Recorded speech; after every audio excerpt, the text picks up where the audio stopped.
خب سلام، من دارا هستم، یه دانشجوی مستندم، مهندسی شیمی ورودی 97. امروز میخوایم اولین ویدیو توتوریال من رو ضبط کنیم. گفتیم چرا که نه. امروز 29 اردیبهشت 1999 29 اپریل 2020 چهارشنبه. در این قسمت میخوایم بهتون سیمپای یاد بدیم. سیمبولیک پایتون. این یه پکیج پایتونه که خیلی من ازش استفاده میکنم به شخصه در حل خیلی از معادلاتی که توی درسام لازمه. خیلی هم ناشناخته نسبت خیلی هم نمیدونن چیه، برای همین گفتیم که اول چیزی که ضبط میکنیم این باشه. بریم توی جوپیترمون.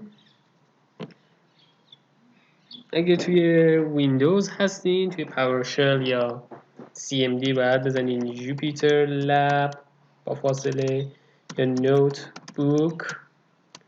اگه توی لینوکس هستین، سیستم های لینوکسی، باید بزنین ZSH. یه ذره بزرگش کنیم، بزرگ نمیشه. نمیشه. برای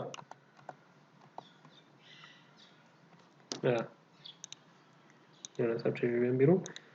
حالا ما توی ویندوز میریم. توی لینوکس میخواستم اینو بگم که بعد با خط فاصله بزنید نوت بوک یا لب. حالا ما چون توی ویندوزیم با فاصله بزنیم. با منتظرشیم بیاد. معمولا یه ذره طول میکشه تا اون موقع که بیاد. انگار خیلی هم داره طول میکشه. چند تا سرچ بزنیم برای سیمپای. اومد سیمپای چیه؟ ببینیم. اینترنت قطعی. صبر.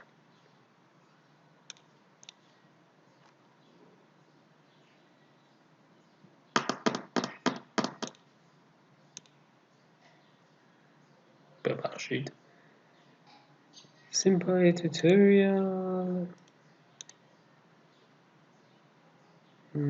این چیز خوبیه، من خودم ازش خیلی استفاده می‌کنم. این دوتا رو حالا داشته باشیم. اینجا این توی نحوه نصبش رو نوشته که خیلی ساده است. مثلا همیشه یه چیز دیگه نشون بدم.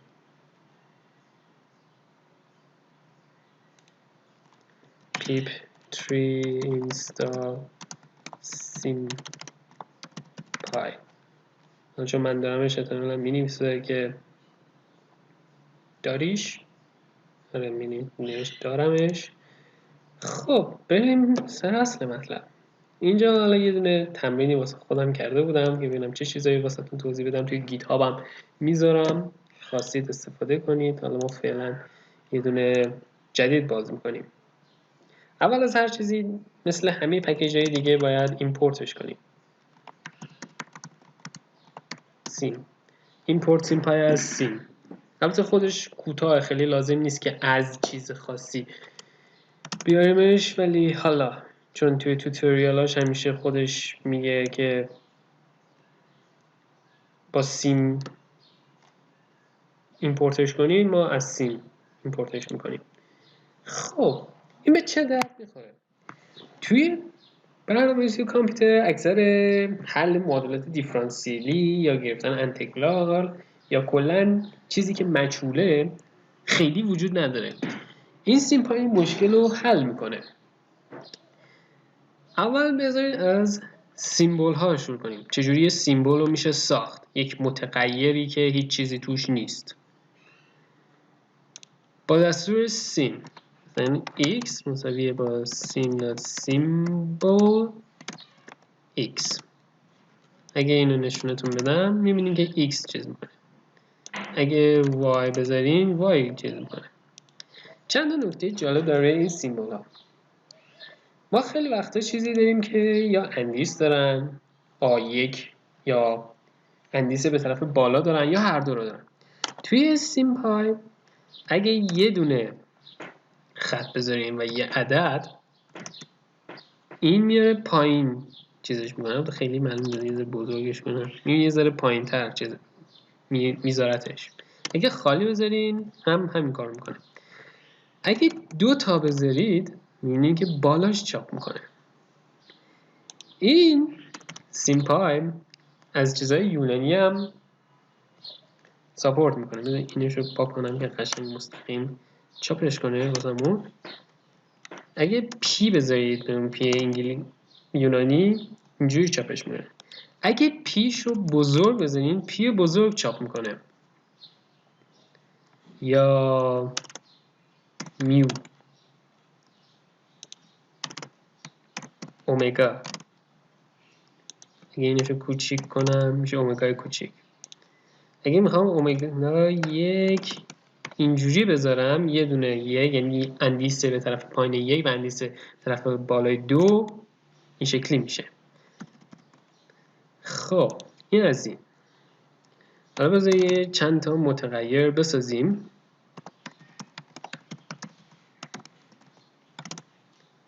به عنوان x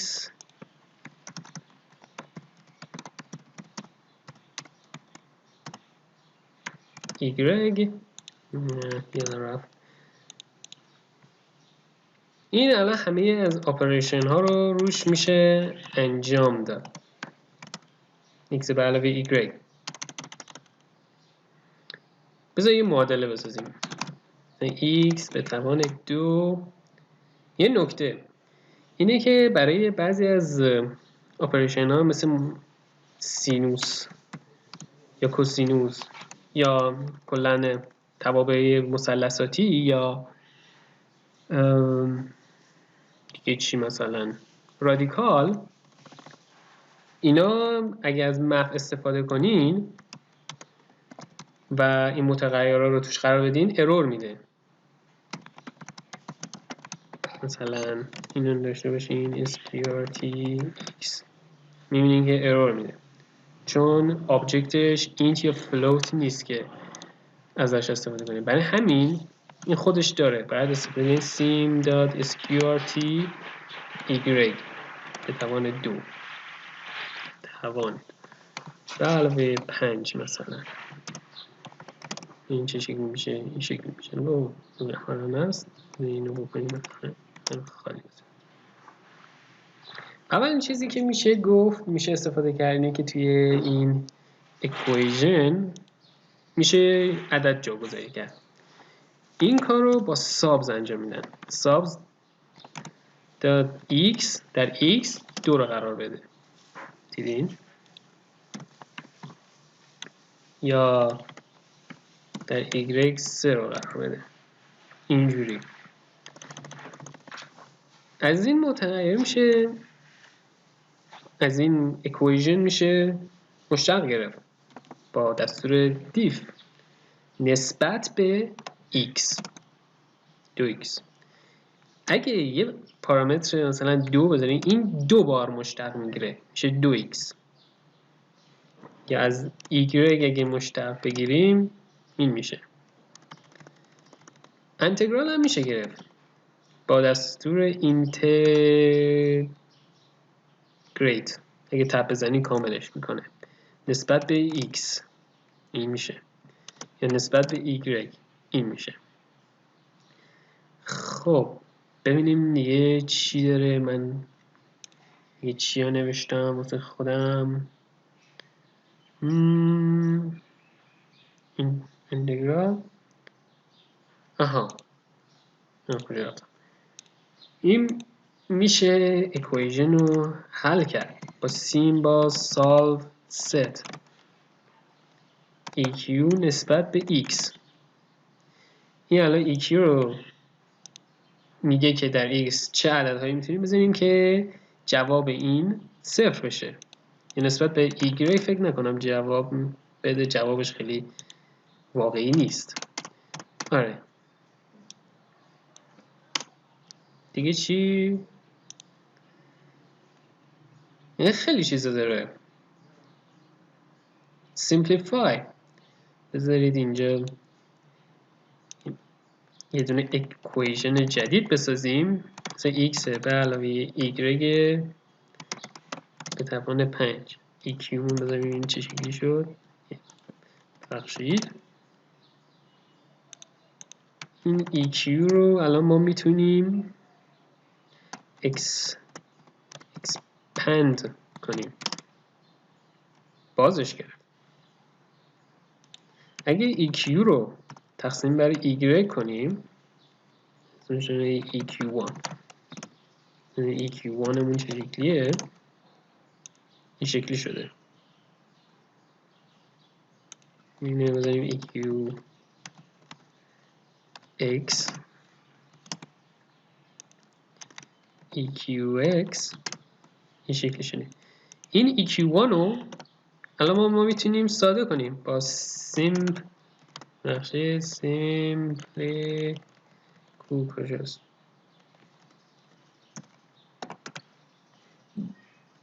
آها اینو ساده کرد. این حالا خیلی چیزا داره. حالا با dir directory میتونیم تمام آبجکت های این چیزا پیدا کنیم. اگه توی هر کدوم هم بریم مثلا داد اولی رو بذاریم بریم، می‌بینین داک داره print داک توضیحاتش رو کامل میده. من لینک این همین چیزی که نوشتم که از روی این گفتم هم توی ویدیو میذارم و خود داکیومنت اصلیشو. خیلی به درد بخوره. من خودم به شخص خیلی توی خیلی از درس‌ها استفادهش میکنم. خوش باشید. فعلا.